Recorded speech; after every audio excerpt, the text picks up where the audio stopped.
Good morning, everyone. Myself, Sarananda from Queen India Engineering Service. Welcome you all to the webinar on Introduction to Welding. Now, let us get into the topic. In general, the fabrication process broadly classified into machining process, which is a material removal process, joining process where welding falls in, casting process where the material is casted into desired shape, and forming process.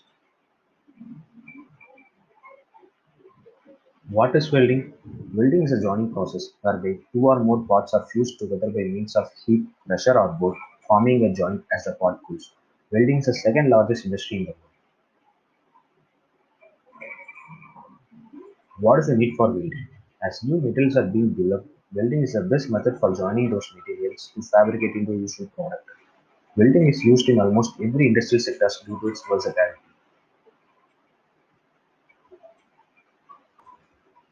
Let us know about the history and development of welding. The first known welding process was forge welding around 310 AD, where heated metals were pounded or rammed together until they were fused. Welding was used in the construction of Iron Pillar of Delhi, which was weighing about 5.4 metric tons. The discovery of electric arc by Sir Humphrey Davy in 1801 led way to the development of welding. He discovered that arc could be created and sustained by bringing two terminals near each other. Arc welding and oxyfuel welding were among the first processes to develop late in the century.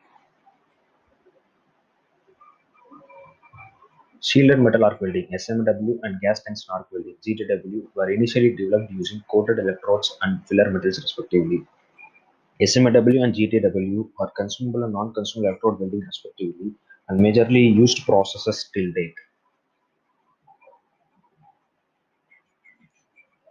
GMAW gas metal arc welding and FCW flux core arc welding were developed to improve productivity as welding consumables were fed automatically.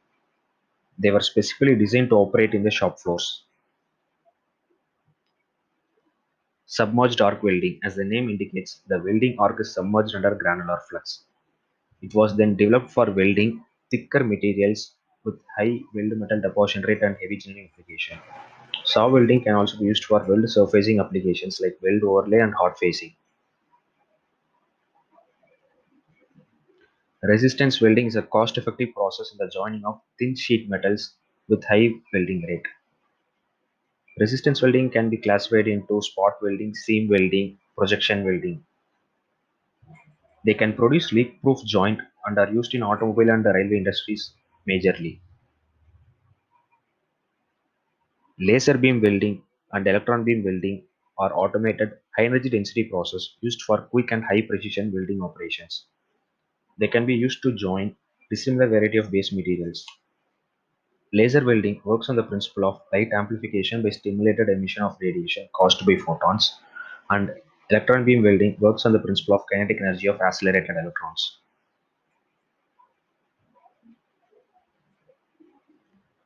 Robotic welding. The welding is performed and controlled by the robotic equipments. Welding is programmed and the human interference is limited. Robotic welding reduces the human man-made weld defects and can operate 24 into 7.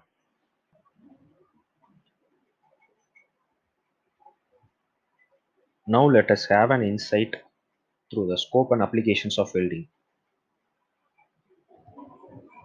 As already stated, welding is widely used in almost all sectors of the industries, heavy engineering industries, which covers heavy equipments, earth movers, excavators, mining equipments, etc. Structures, offshore structures, onshore structures, which are on the seashore and off the seashore, carrying the mechanical load for oil and gas rigging.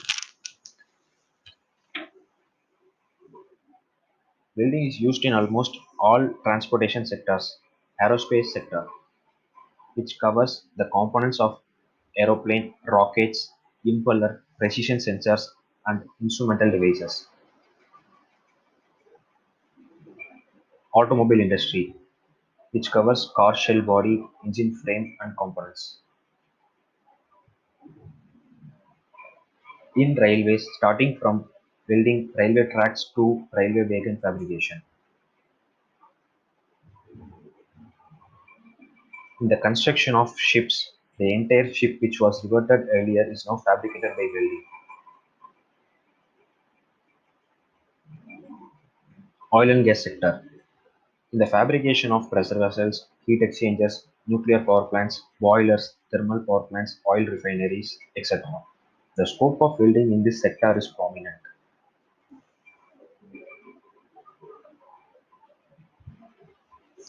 In order to determine the integrity and properties of weldment, it is vital to carry out regular inspection and testing for the effectiveness in service. Destructive testing. The test sample is destructed during the test. Destructive testing is conducted to determine the specimen's performance or material's behavior. These procedures are carried out to test the specimen's failure. The most commonly conducted destructive testing methods: tensile test, impact test, hardness test, bend test, and corrosion test. Tensile test is conducted to determine the tensile strength of the weldment. Impact test. Charpy-Wiener's test is the most common method to determine the impact energy absorbed by the specimen under sudden impact load. Hardness test is conducted to determine the material's resistance to indentation or penetration by another hard material. Bend test is conducted to determine the specimen's ductility. Non-destructive testing. These tests are conducted directly on the project materials. Non-destructive testing uses non-invasive technique to determine the integrity of a material or structure or quantitatively measure some characteristics of an object after welding or fabrication without causing harm or damage to the materials. Visual testing (VT), type penetrant testing (DPT), magnetic particle testing (MPT), ultrasonic testing (UT), radiographic testing (RT).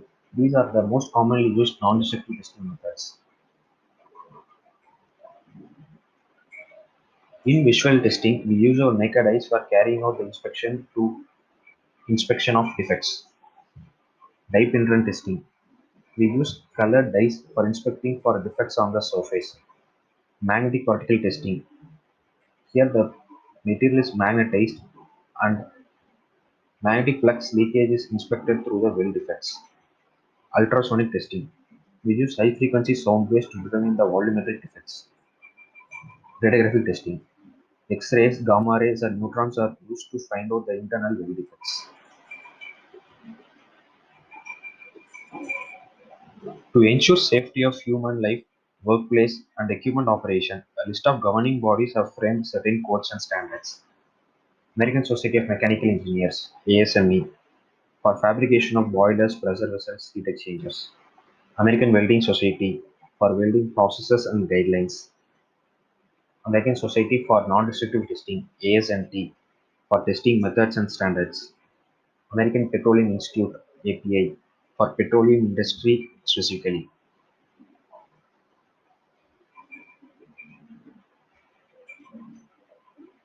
Let us know the careers in welding.